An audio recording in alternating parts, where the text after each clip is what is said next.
Thank you for coming back for part 3, Cynful Connections. I'm your host, Cynthia Ann Dugger. Cynthia Ann Dugger. Trying to grapple with the whole last name thing. Yeah, where did I leave off? Talking about the 11 home and just overall numerology. And I made the comment that my experience there from 2nd grade through a senior in high school was on point for what that home was intended to be. And then I realized it's actually the opposite of what it was meant to be. There was elements of it. It's just all over the place, actually. So when I look back at that home, it did spark a lot of creativity. My mom, she decorated that house beautifully. And she changed rooms often, I think.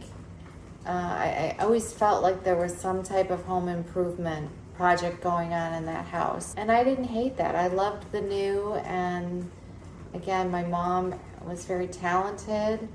And I loved that my mom seemed to be doing it for herself, for her own enjoyment.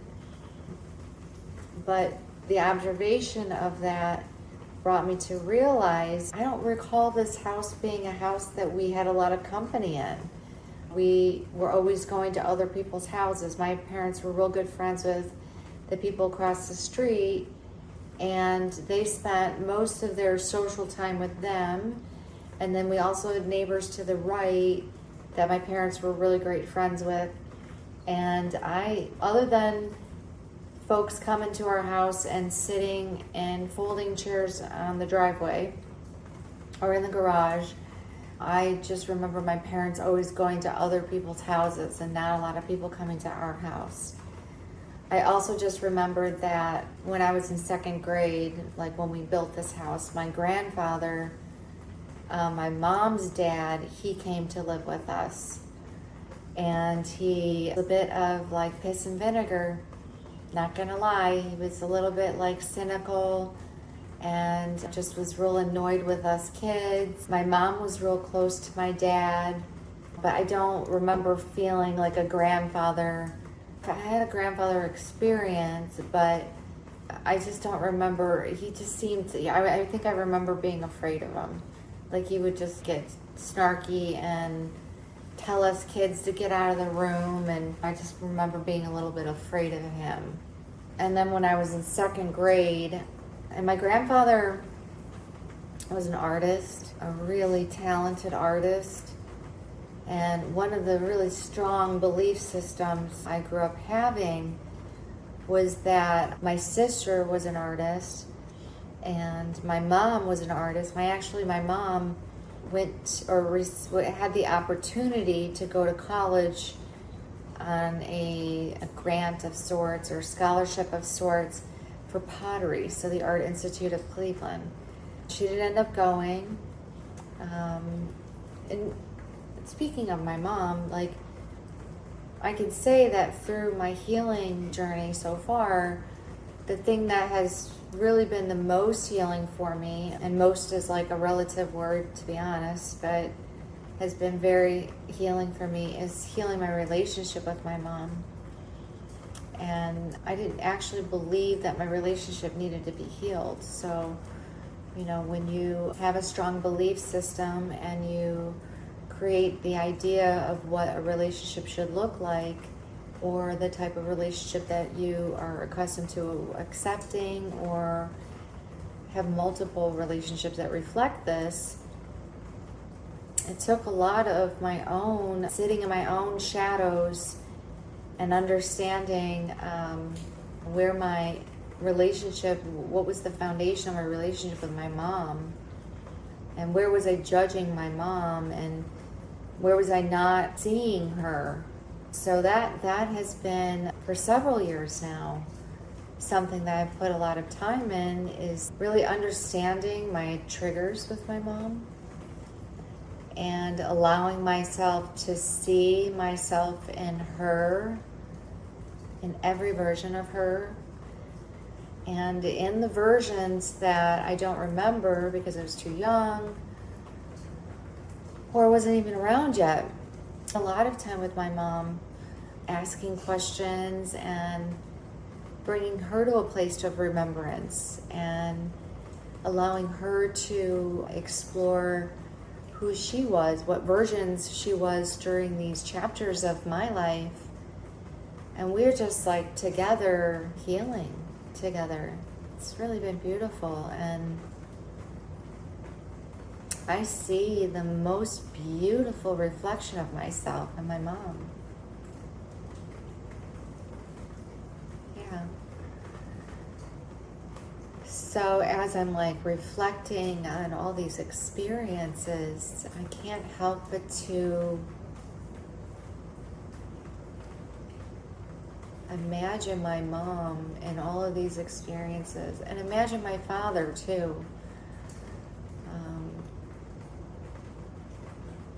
I can't say that I was in a place of awareness while my dad was alive.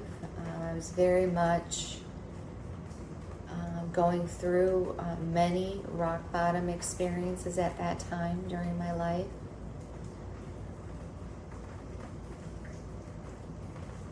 Yeah, as I reflect on these experiences and that house, and I think about the environment that house represented, and again, these are my memories and my perspective of my memories, were that my mom definitely stepped into her creativity in this home.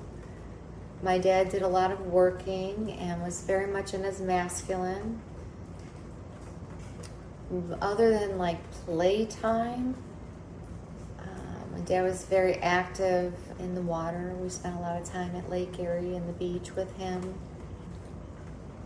I went to church services with my dad and my aunt. My mom did not go to church services. And my dad, just picture him working and smoking cigs, honestly. When he was present with us, we did have all his attention. He was fun. He was able to get into his inner child. We played a lot at the beach club, real close to our house. We did things with my dad, for sure.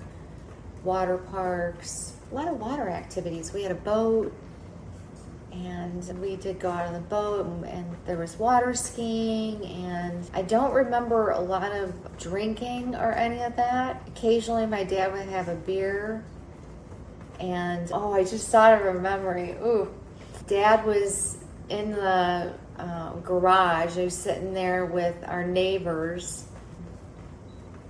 I remember his name was Richard, and they were just hanging out outside chatting, and my dad was pretty funny, and he made everybody laugh.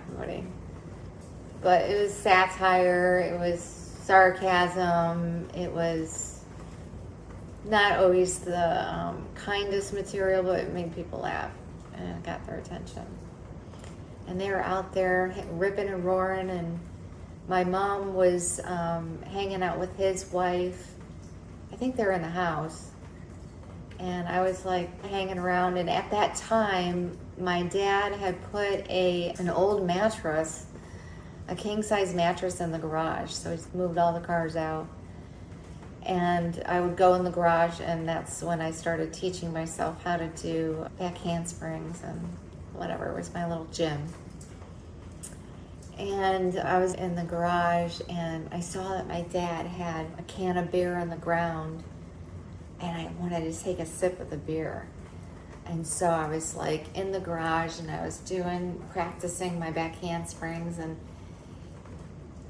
that was really the most attentive experience that I had with my dad through all of my life experiences, actually, that I can think of. All's the wrong word to say, not infinite, but like what I can remember when I was doing anything related to gymnastics or when I was a diver, I would have his attention. So I was in the garage, I was doing flips, and I was teaching myself, and he's like cheering me on, They were ripping and roaring, having a great time. And my dad went into the house to go to the bathroom or get another beer or whatever. I don't even know. And I snuck over and I took a big chug of my dad's beer. And what do you think happened? Yep, I swallowed an ashtray. Basically, my dad was using that empty can of beer for his ashtray and his butts. And that was a hard lesson. And my dad came out and he laughed at the experience. Like, he came out before I was able to recover from it and get in the house to spit it out. And like, he was coming out as I was coming in and realized what I did or something. I don't remember the story exactly, but I remember my dad thought it was hilarious. I thought I was going to get in trouble for trying the beer, but my dad thought it was hilarious. And I can tell you that was a traumatizing experience, and I actually surprised that has not come up on body coding, because I was humiliated because my neighbor saw me do this and saw me have this experience, and I was like terrified that I was going to get in trouble, and I felt so much shame because I'm like 7 or 8 years old and I'm like wanting to drink my dad's beer. What was that? But I didn't know why I felt shame. It was just like a tornado of emotions, and he laughed. Oh, that brings my awareness to a wound. Oh my gosh. Wowzer. I'm getting all kinds of downloads right now. Okay. Wow. Okay. Laughter is an interesting thing. And as I've been uncovering more and more about my mom's childhood and my mom's marriage and like her memories of my childhood and her memories as a mother, we have all these conversations and I ask all these questions as I recall these experiences, because I want to know what was my mom's experience and what was her perspective of my experience. And so, gosh, the laughter thing is the epiphany moment I'm having right now is astounding. My mom would describe my father as this really judgmental person. And he would judge and make comments about women and their weight and their bodies and their looks. And he would make really like just misogynistic like comments about women in like lots of different ways. I don't ever remember these comments, ever. I don't remember these comments, not even as an adult, but he never said those things to my mom, but he would make those type of comments to my mom, which would then instill this like feeling that even though he wasn't saying that about my mom, it created my mom's fear that if she gained weight, if she did this, if she did that, if she blah, blah, blah, if she did all these things, that my dad would judge her or not love her or want to leave her. And it was a belief system that she developed over time over the comments my dad would make. And again, my dad was not a like on the surface an unkind person, but he would use jokes and satire and sarcasm and laughter to express his judgments. And oh my gosh. And so when you would think about your experiences with that person, and when I decided to get a divorce from my husband, or we decided to get a divorce, that was a traumatic experience for my family. Absolutely traumatic. Like, I married my brother's best friend growing up. Again, we're like 3.5, 4 years apart from each other. So he was not really present in my life until I was like a teenager. But I knew him my whole life, and he was a great person, and he spent a lot of time with our family, and my brother spent a fair amount of time in his family. He's just a nice kid, and I came together with my ex on the other side of a very toxic, abusive relationship. Physically abusive, sexually abusive, and just very toxic. And so I separated from the people, places, things that were tied to that experience and began to spend more time with my family. And my brother bought a house with my ex, and they were going to fix up the house and flip it. The creative side of me chose to spend a lot of time at this house and help them paint and do the polished turd type things that you do to a house when you're trying to flip it. And we developed a friendship, and shortly thereafter we got married. And my dad, he very much firsthand experienced my abusive relationship. Yeah, this is actually like, this awareness is just now coming to me as well. Yeah, so he saw a lot of the abuse. And when I was in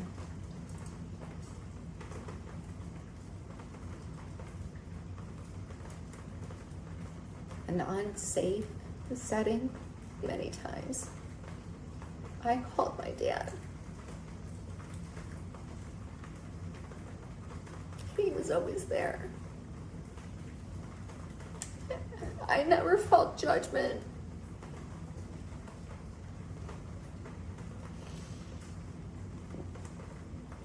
He was just there. And it was just hard for me to hear my mom express the degree of judgment that she felt when she was like married to him. 'Cause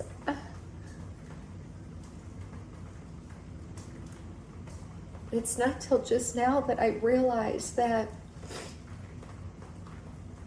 many of the judgments that my body has held on to were masked because my dad was always laughing. And like, when you pull away the laughter, you realize, first of all, I realized how much my dad was judging himself. Because there was a lot of laughter that was masking judgment. Oh my gosh, I've got flooded with stories in my brain when that awareness came to me. Boy, is this hard to look at because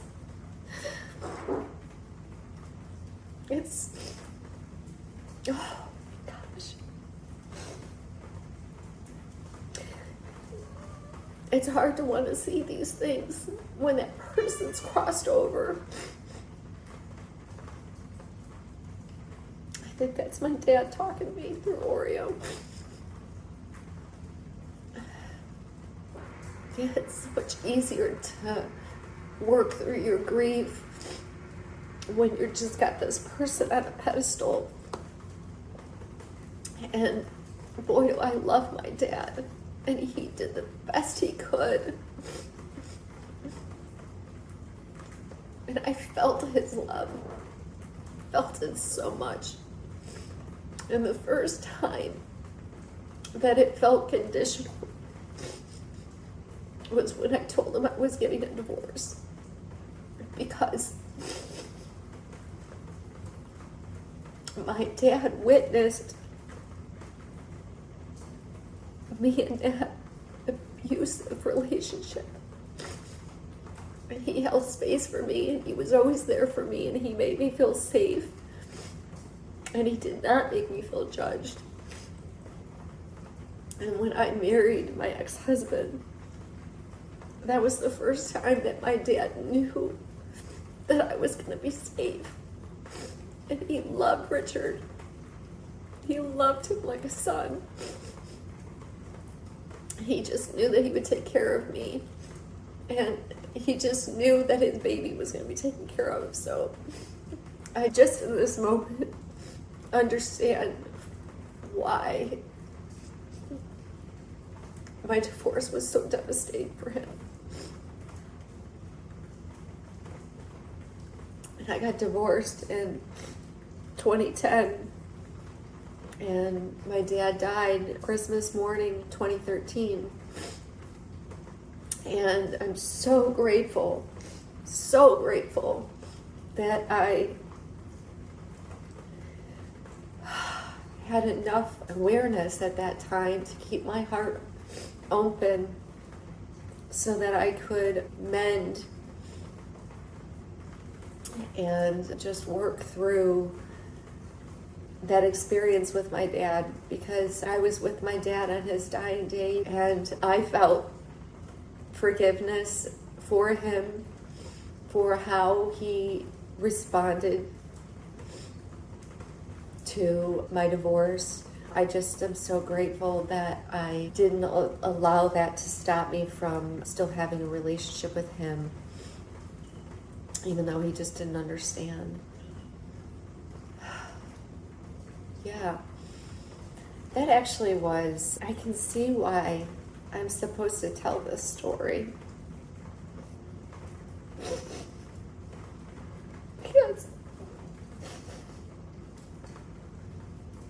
I need to see these things, acknowledge them, and honor my feelings, honor my experiences, along with the people in my life, so that I can heal, so I can let this go. Like, this is actually so beautiful.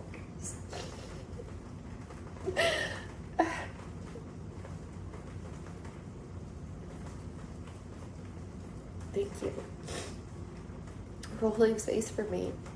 I didn't expect to get to this place, but I promised that I was going to be raw and authentic. And just really hoping that I'm inspiring you to do the same. To reflect and allow yourself to really just let go of the things that just you're not meant to carry anymore. Thank you. And yeah, we'll see you next time.